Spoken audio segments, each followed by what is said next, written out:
After my video last week of me complaining about indefinite integral notation, I got a new question about what are my thoughts on some of the other notations for integration and differentiation. Great question. So let me start just by talking a little bit about the different notations. So Leibniz notation, beautiful notation, dy dx. It's reminding us constantly that it's a change in y over change in x. It is really rate of change. Does come from that slope. Beautiful notation there.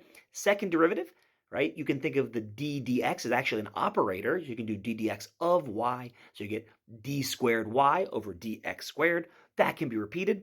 Beautiful notation there. If you want to learn about the chain rule, the intuition for the chain rule is great. It's df over dx, right, is equal to df dg times dg dx. Beautiful. Only problem with Leibniz notation is that taking the derivative at a point gets kind of gross, because either you're taking the derivative and you're evaluating it at x equals a, which is very cumbersome, or it looks like you're taking the derivative of a number, of a constant, which would of course be zero. Lagrange notation, which was invented by Euler, but we call it Lagrange notation. I don't know why.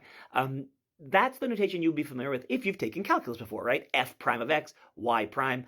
That's the notation. It's short, it's easy. Second derivative would just be y double prime or f double prime. The nth derivative, you want to keep doing this. You'd say like f with parentheses n in the exponent to say take the nth derivative of x. Very easy to do and very easy to evaluate at a point, right? F prime of 3, that means the derivative of f evaluated at 3. Very nice notation. The best part about this notation is that you can actually generalize it backwards. So if f with a parentheses 2 means take the second derivative, f to the parentheses negative 1 would be take the antiderivative, which is a really nice notation. Obviously, f to the negative 1 causes problems for other reasons that I'll talk about maybe in another video, but that's really actually very nice antiderivative notation. There's one more mathematician we talk about, and that's Newton.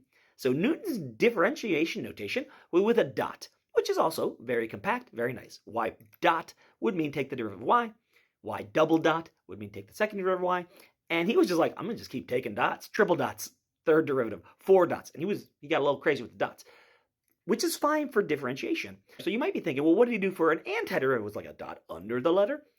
No, it was a slightly elongated dot above the letter, which sometimes was just a vertical bar, sometimes looked more like a prime, but like Newton, that notation is very, very close to derivative notation. That's going to be very hard to do, especially if you're a sloppy handwriter like me and I'm trying to draw a dot or a line. Like Newton, that's bad.